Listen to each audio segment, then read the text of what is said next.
Good morning. Welcome to All Souls, everybody who's here and those who are online. It's great to be together on this Thanksgiving weekend. It's nice to see some faces from the past who are home visiting family. It's great to all be together this Sunday morning. We have Reverend Gerald Davis with us from Church of the Restoration, who is going to be delivering our message this morning.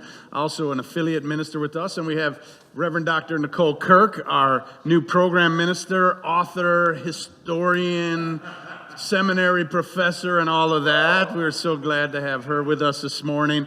And if you are here for the very first time, we have a gift for you. I see Walter's coming up the aisle with some gifts. If you're here, just raise your hand and he will hand you one of our gifts if you're here for the first time or visiting us. I see a few over here. Keep your hand up until he comes by to give you that gift. We're so glad that you joined us here this morning, and we look forward to greeting you after the service. At this time, I'd invite you to please rise as you are able, as Dr. Kirk comes forward and leads us in our invocation.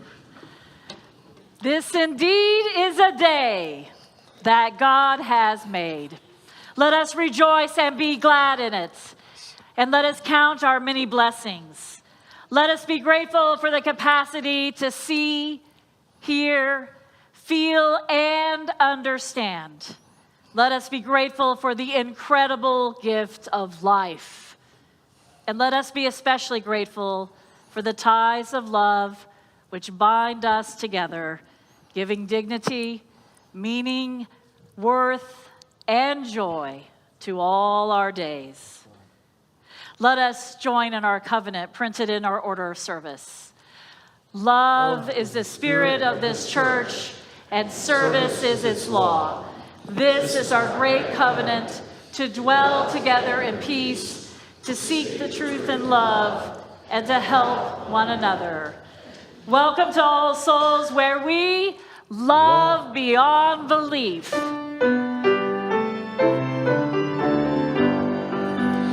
From all that dwell below the skies, let faith and hope with love arise.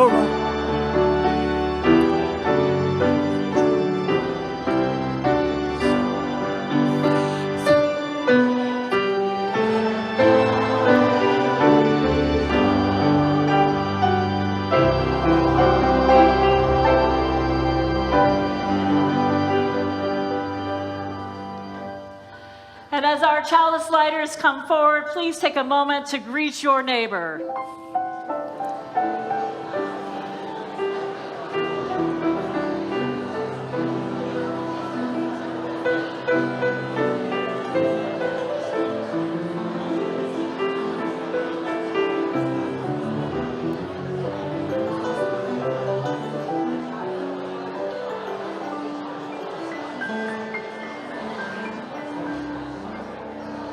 To introduce you.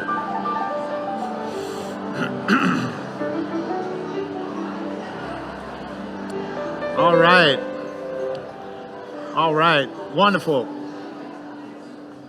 Beautiful. Well, I hope you'll continue to greet one another after the service if you're here in Emerson Hall over some refreshments, and also if you're online on Zoom, you can greet each other and have some discussion following the service. Our chalice lighters today are very special.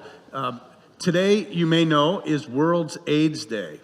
And this, our chalice lighters are members of our former RAIN team. That was our Regional AIDS Interfaith Network. They did incredible work back at one of the most difficult and painful times in our history, when people there was a time we can remember when if you were infected with HIV, it was a death sentence. It was also a time of great stigma, and churches were turning people away, wouldn't do funerals, all kinds of things, wouldn't care for people. And these three women were among an immense team in this church that did great work bringing meals, caring for people, and we're really proud of them. I would like to welcome Sherry Klein and Becky Bowles and Elaine Hammer. They, with others, did great work on our behalf, and we're so thankful to them and all the interfaith partners all over who have worked so hard to care for those at a time of great need.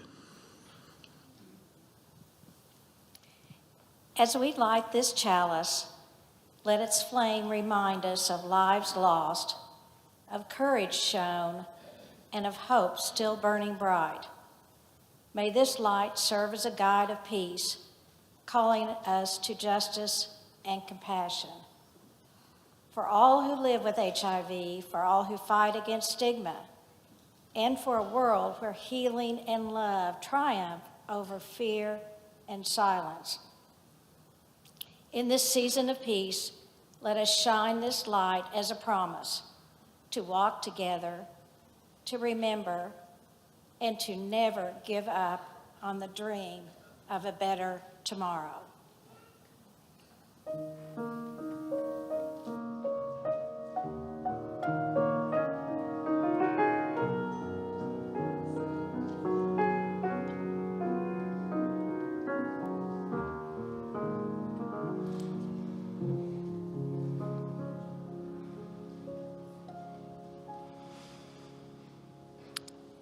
Good morning. I have a story for you this morning on our inaugural Sunday on the theme of peace, when we are talking about interdependence and how we can help one another when we don't even know that we have these gifts that we have to share. Our story this morning is the story of Amos and Boris by William Steig. Amos was a mouse who loved everything about the ocean.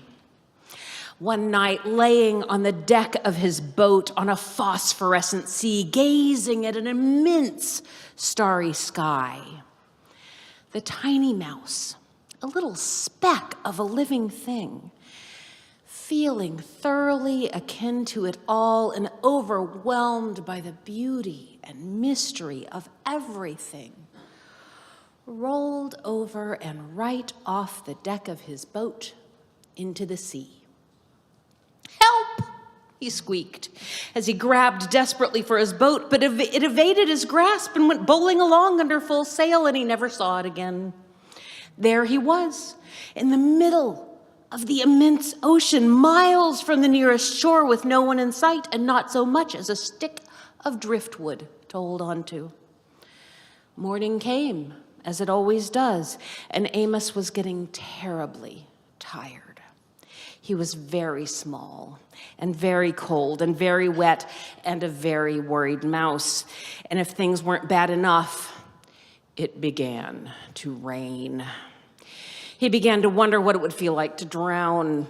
Would it take very long? Would it just feel awful? Would his soul go to heaven? Would there be other mice there? And as he was asking himself these dreadful questions, a huge head burst through the surface of the water and loomed above him. It was a whale. "What sort of fish are you?" the whale asked. "I am not a whale. I'm not a fish," said Amos. "I am a mouse, which is a mammal. I live on land." "I am a mammal myself, though I live in the sea. Call me Boris," he added. Amos introduced himself and told Boris how he came to be there in the middle of the ocean, and Boris agreed to take Amos back to his home, although it was considerably out of his way. It took them a week to reach their destination, but during that time, Amos and Boris developed a deep admiration for one another. Boris admired the delicacy and daintiness, the light touch, the small voice, and the gem-like radiance of the mouse.